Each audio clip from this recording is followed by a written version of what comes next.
Have you ever sat by the window on a quiet afternoon, watching the world go by, and wondered, when did everything get so silent? Not the peaceful kind of silence, the kind you savor with a cup of tea and a good book, but that heavy kind, where the ticking of the clock feels louder than it should. If you know that feeling, you're not alone. Loneliness, especially as we grow older, doesn't always show up with big signs. Sometimes it just settles in quietly, like a fog you didn't notice creeping in, until it's all around you. The truth is, we don't talk about loneliness enough. It's easy to feel like we should be used to it by now, or that it's just part of growing older. But here's something I want you to know. Loneliness is not a normal part of aging. It's not something we just have to accept. And more importantly, it's not something we have to face alone. Today, we're going to have a real conversation about something that affects millions of older adults, but rarely gets talked about in an honest, heartfelt way. We're going to explore how to cope with loneliness, not with complicated theories or unrealistic advice,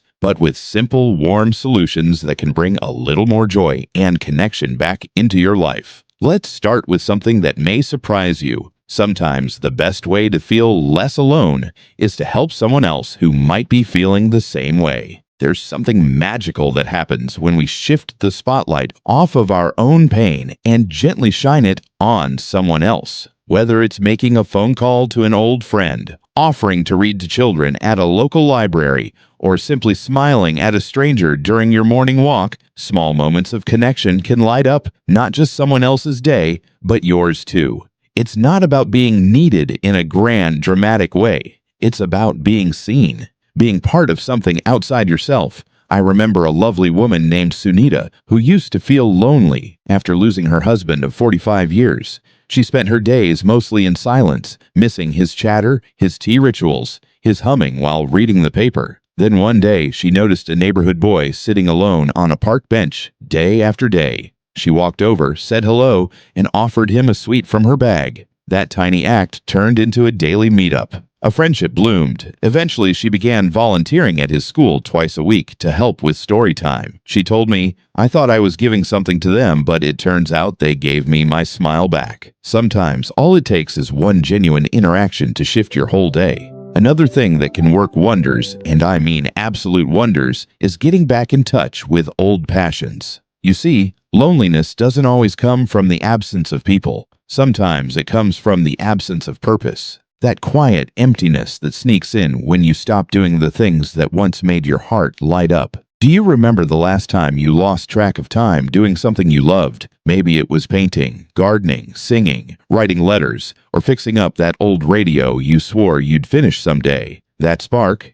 it's still there. It hasn't gone anywhere. Life just got in the way. You don't need to be good at it. You just need to feel alive while doing it. When we re-engage with our old hobbies or even try new ones, we activate parts of our brain and soul that remind us who we really are. We shift out of "what am I missing" and into "look what I'm creating." And the best part? Passion is contagious. It often leads to shared interests, conversations, community. Before you know it, you're meeting people again, not because you're trying to fix your loneliness, but because you're naturally stepping into joy. And while we're on the subject of joy, here's another little secret. Joy doesn't knock on the door. Sometimes you have to go out and chase it, even if that means stepping a little outside your comfort zone. You see, comfort can be a funny thing. It can keep you safe, but it can also keep you stuck. I'm not saying you have to suddenly become an extrovert or sign up for salsa lessons unless you want to. Then go for it. But think of small ways you can re-enter the world. Maybe there's a local senior center you've always meant to visit, or a morning yoga group in the park, or a nearby temple or church that holds gatherings or community meals. Even online spaces can be a beautiful bridge. There are senior-friendly online groups that meet for everything from storytelling to virtual bingo. The key is to take that first step, not because you're desperate, but because you deserve connection. You deserve laughter. You deserve to be part of something bigger than the walls around you. You might be surprised how many people are out there quietly hoping for someone like you to show up. Now let's take a breath. That's a lot to take in already, but you're doing great. The fact that you're here, listening, open to change, that matters more than you realize. Just because you may feel alone right now doesn't mean you are, and it definitely doesn't mean you always will be. There's a whole world still waiting to connect with you, even if it starts one small moment at a time. So what do you think? Could today be the day you reach out, pick up that paintbrush, say hello to a neighbor, or send a message to someone you haven't spoken to in years? It doesn't have to be big. It just has to be real. Let's keep walking this path together. You're not walking it alone. There's something comforting about knowing that just a small step can start to change everything, like opening a window and letting in a little fresh air. You don't always need a big dramatic change. Sometimes it's just about creating a little shift in your day, in your heart. And one of the most powerful shifts you can make is to create a daily rhythm that brings you comfort and joy. You might not realize it, but a gentle routine can be a lifeline when you're feeling isolated. It adds structure to your day, gives you something to look forward to, and slowly begins to replace emptiness with intention. We're not talking about rigid schedules here. It's not about alarms and to-do lists. It's about rituals that feel nourishing. Maybe it's watering your plants every morning while humming an old tune, or stepping out at the same time every evening for a quiet stroll where you nod at familiar faces, even if you don't know their names yet. Maybe it's having a little tea time every afternoon where you sit with your favorite cup, read a few pages from a book, or even write down a memory that makes you smile. When you do the same comforting thing each day, something begins to shift inside. The day feels less like a long stretch of nothing and more like a gentle rhythm you can rely on. It becomes your anchor. And what's really special is that these small rituals often become bridges to bigger connections. The neighbor who sees you walking every day might one day wave and say, "Mind if I join you?" The woman at the cafe who sees you reading might strike up a conversation about the author. When you're consistent, the world begins to notice. Another beautiful path out of loneliness is one that may sound a little strange at first, but hear me out. It's the power of reconnecting with your younger self. Yes, I mean that version of you, the one who danced in the rain, who had dreams of traveling, who wore bright colors, laughed too loudly, or believed they could do anything. That person is still in you. Time may have added wrinkles and wisdom, but the spirit is still there, waiting to be invited back into the light. One lovely way to do this is through storytelling, not just reading stories, but telling your story. Write it down, speak it aloud, record little voice notes on your phone, share bits and pieces with your children, your grandchildren, or even your friends. You'll be surprised how healing it is to revisit the moments that shaped you, both the beautiful and the difficult ones. And if you're thinking, "No one wants to hear about my past," let me tell you something. They do. People crave real stories. Your memories are treasures. They're windows into a world that others haven't seen. You've lived through history. You've loved, lost, learned, and laughed. That's more than enough. You matter. Your story matters. Sometimes, in sharing your story, you'll find others begin to share theirs too. And suddenly, you've gone from sitting alone with memories to building something new together. There's one more thing I want to say here, and I hope you'll take it to heart. Never underestimate the healing power of nature. I know, some days it's easier to just stay in.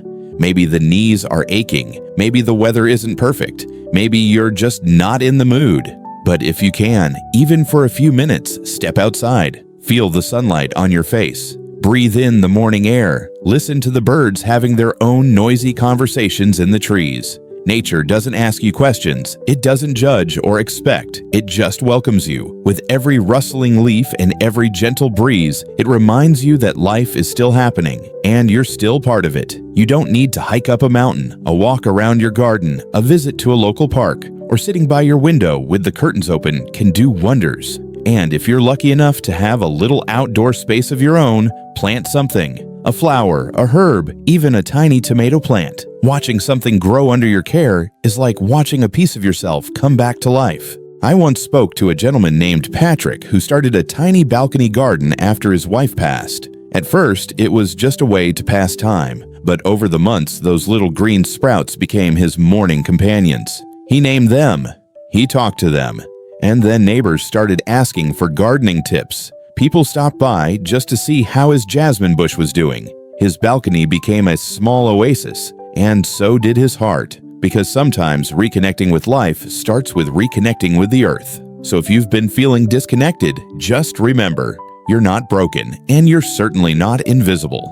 You're a living, breathing part of this world, with wisdom in your eyes and love still left to give. All you need is one small doorway back into connection, and once you walk through it, you'll see. It wasn't as far away as you thought, and sometimes what our heart craves most isn't a crowd or constant activity. It's feeling understood.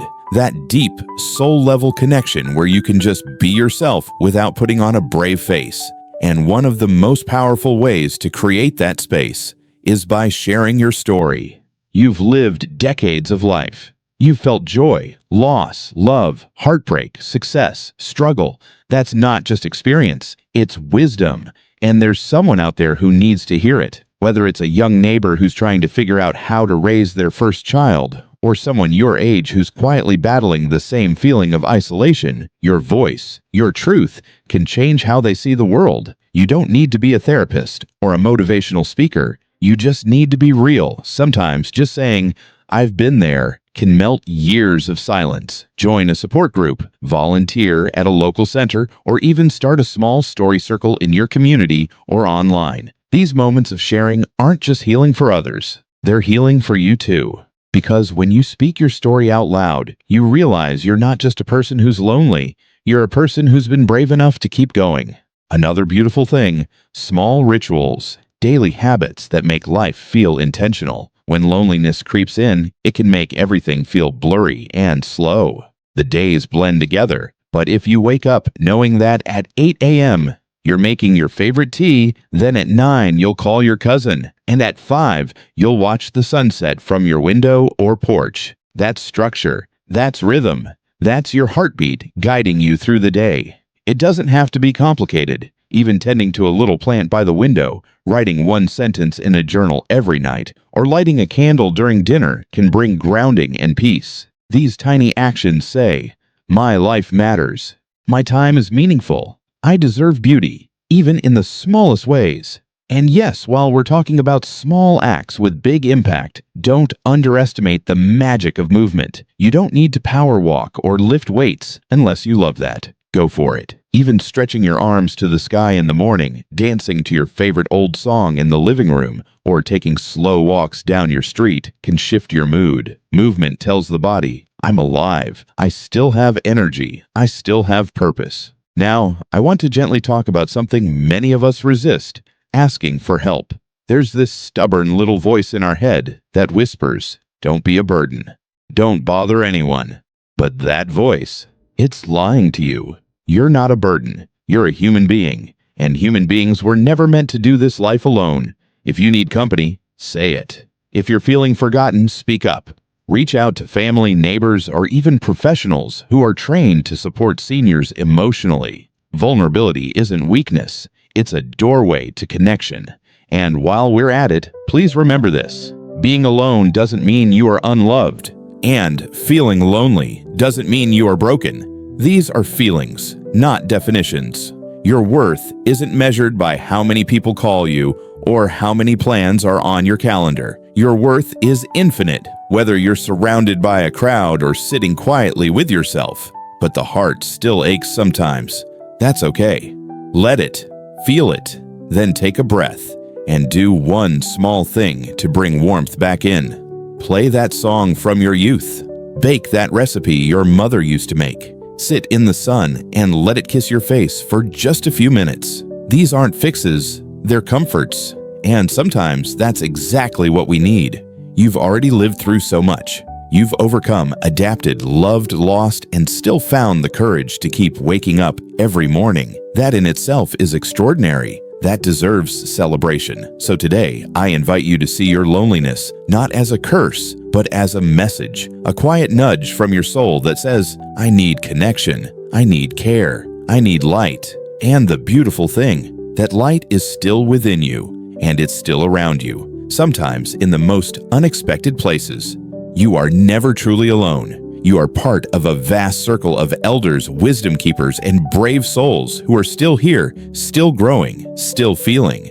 And there's something deeply comforting in that. Maybe loneliness visits from time to time, but it doesn't have to unpack its bags and stay. You've lived through storms, danced through decades, and your story isn't over yet. There's still laughter to be shared, hands to hold, and mornings worth waking up for. Keep reaching out, keep showing up for others, and for yourself. You're never truly alone when you choose to stay open to the world. And if this video spoke to your heart, even a little, I'd be so grateful if you gave it a like. Share it with someone who might need a little comfort today. You belong here, and we're glad to have you in the circle. And if you'd like more gentle reminders that life can still surprise you in the best ways, go ahead and subscribe to keep the circle growing.